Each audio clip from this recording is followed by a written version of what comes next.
विना तोडफोड वास्तुदोष निवारण यामध्ये तुमची ख्याती आहे. बरोबर आहे. तुम्ही नेहमी म्हणता निसर्ग निसर्गाला बॅलन्स करतो. होय. म्हणजे नेमकं काय? ते जसं मी तुम्हाला मगाशी सांगितलं का नाही, दिशांमध्येच वास्तुशास्त्र आहे.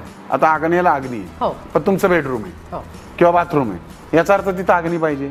बरोबर. तुम्ही तिथं अग्नी तत्व निर्माण करा, एखादा बल्ब लावा किंवा अग्नी तत्वाशी संबंधित वस्तू लावा, एखादं लाल रंगाचं पेंटिंग झालं बॅलन्स. ओके. किंवा शोपीस लावला, शोपीस लावा. नैऋत्य कोपरा जड सांगितलंय, तुम्ही तिथे लोखंड लोहचुंबक ठेवा, झालं. वायव्याला तुम्ही एखादा झेंडा ठेवा.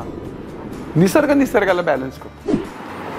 काळ बदलेल ना तसं वातावरण पण आपण अडॉप्ट करत जातो. म्हणून बघा, आम्हाला मोबाईल कळायला वेळ लागला, पण तुमचे आमचे नातवंड असे जन्माला आलेले ते मोबाईल सर्फिंग करू शकतात. काळ बदलला, माणसं बदलली, सगळंच बदललं. त्यानुसार वास्तुशास्त्र ज्योतिषशास्त्र पण बदलते. म्हणजे आता आम्हाला विचारतो फ्रीज कुठे ठेवायचं. आता ते काही विश्वकर्माने थोडी लिहिलं फ्रीज कुठे ठेवायचं. आता विश्वकर्माला थोडी माहिती होतं फ्रीज जन्माला येणार.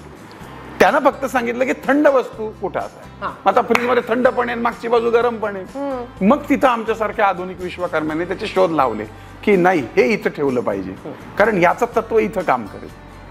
मग कोणी काही सांगायला लागलं. मग आमच्याकडे अरे झाडू इथं ठेवला, वाटोळ होणार. असलं काही नसतं. असलं काही नसतं. इतका भाऊ केला तर आम्ही नेहमी म्हणतो, बारीक बघितलं तर स्त्रीला पण मिशा दिसतात, एक अशी म्हण आहे. तर एवढं बारीक बघितलं वास्तुशास्त्रात तर तुम्हाला सांगतो, खाणं पिणं जगणं राहणं अवघड होईल. जनरल ठोकताळे पहा, वास्तुशास्त्राप्रमाणे चुकीचं असलं म्हणजे तुमचं वाटोळता अजिबात नाहीये. ते तुमच्या वातावरणात तुमच्यावर परिणाम होऊन तुमची प्रवृत्ती बदलते. जर मेलेला उंदीर मेला तर 10 दिवसांनी तो नष्ट पण होतोच ना, पण 10 दिवस सहन करावं लागतं. ते सहन करायला लागू नये म्हणून तो उंदीर टाकावं लागतं किंवा उदबत्ती लावायला लागते. तशाच पद्धतीने वास्तुशास्त्राची निगेटिव्हिटी आपोआप संपते. पण तुम्हाला घाई असेल तर तुम्ही हे उपाय करून संपू शकता. सिंपल.